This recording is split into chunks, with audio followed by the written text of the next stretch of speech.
Now we're going to start to get down and dirty a little bit on this. You're going to hear some interesting stories and some stuff that will hopefully bring you to an emotion. Right now I'd like to introduce Andrew Holmes. He is a private detective. He's also a community activist who has helped to rescue over 200 teenagers from the Chicago area streets from traffickers. The need to get these women off the streets is what he's going to talk about. Ladies and gentlemen, Mr. Andrew Holmes.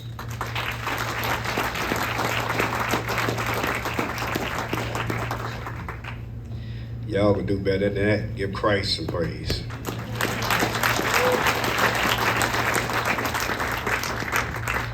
It's very important that we work together to save our children and get our children off the streets. And not only children, our teenagers that are away in college. We have to monitor them too. See, I like it and love it, charge it to my head, not my heart, but you know, the Awareness Day for Human Trafficking since January.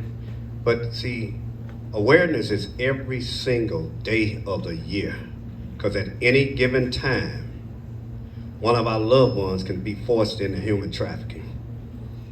A color, blue, they recognize human trafficking.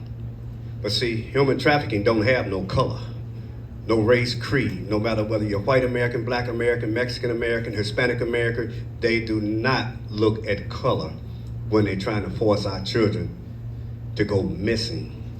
Can you imagine a teenager or a loved one that may leave home, get on the outside, and never return? As they thinking this is overseas. No, this is right here in America. As Chicago is not far from here, crossing that line, crossing into Indiana, or taking a child from Indiana, putting a child in Chicago, and threatening that teenager, that child's life, to not cross that line, to not make that call, to put drugs in their system where they're so scared they don't even know their nerves. Can you imagine being in that dark life and a teenager, a child, or a baby trying to get out of that life, but being beat, being burnt, being branded, being forced to do something they don't want to do, whether they're so scared they don't know whether they're living or coming. It takes a demon to do this to a person. It takes a mother's boyfriend. It takes a family member to force them into this. Their own family members, all because of money. But you tear down a solid teenager, a solid child's life, a future. They don't even know what school is nowadays. So many of them we have rescues, malnutrition, no place to turn. That's why it's important that you support and ask anybody else to support these homes and safe homes that are out there. Because see, once they get out of being forced into human trafficking and being rescued, home is not home no more. But to trust someone that has this group home, counseling and therapy, and put them back on track, get them back in the church, get them back into school, that's what they're gonna love. Because if they're out there and they're missing, they don't have no love. They don't know what love is. They forget their own mother and father, that they so drugged up they done went somewhere. Male and females, starting to drink, starting to smoke. Then all of a sudden that substance goes into that cup, breaks down that body, breaks down that strength. They don't know whether they're going left or right. All they see is what they're being forced to do. It's worse than slavery. Drug dealers don't care. Because see, if they run out of drugs and can't get the drugs, they're using the teenagers and kids for commodity to make up triple time that they can make more money selling drugs. And it's a billion trillion. There's not a one number on how much money they can make. The money is steady going up. Each and every last one of you can work to put a stop to this. The sounds that they're going through at night and at day.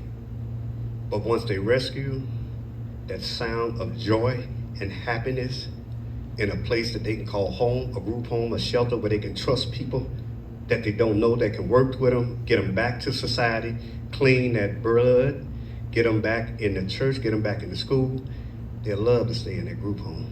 They love to stay in that place they call a shelter because, see, they secured there. They trust there. There's prayer there.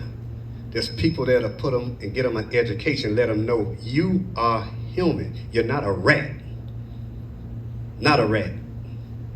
Every day, as we have 10 minutes to speak, it take them less than 10 minutes just to drug up somebody's loved one and think they on the west side and they way north somewhere where they haven't never seen in Chicago. Many children in Chicago think they know Chicago. Many teenagers in Chicago think they know Chicago until they get snatched.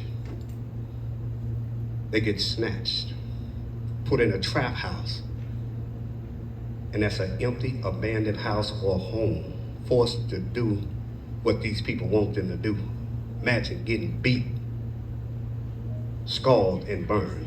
Nothing. Can't leave. That's so much fear they put in them. College campuses are number one to me because you got predators everywhere on these college campuses. That's their job. That's their income.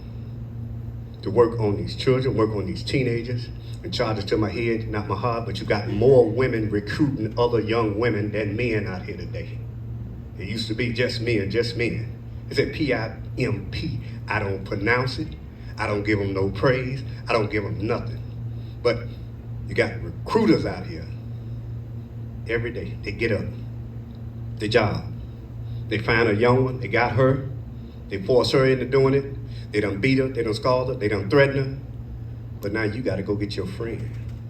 Now you got to bring her out. It's just like demons. Demons forcing them to do what they have to do. And as I stated, there's no time on this human trafficking. There's no date on this human trafficking. The awareness day is every day. I honor January 11th, but every day is awareness day for human trafficking.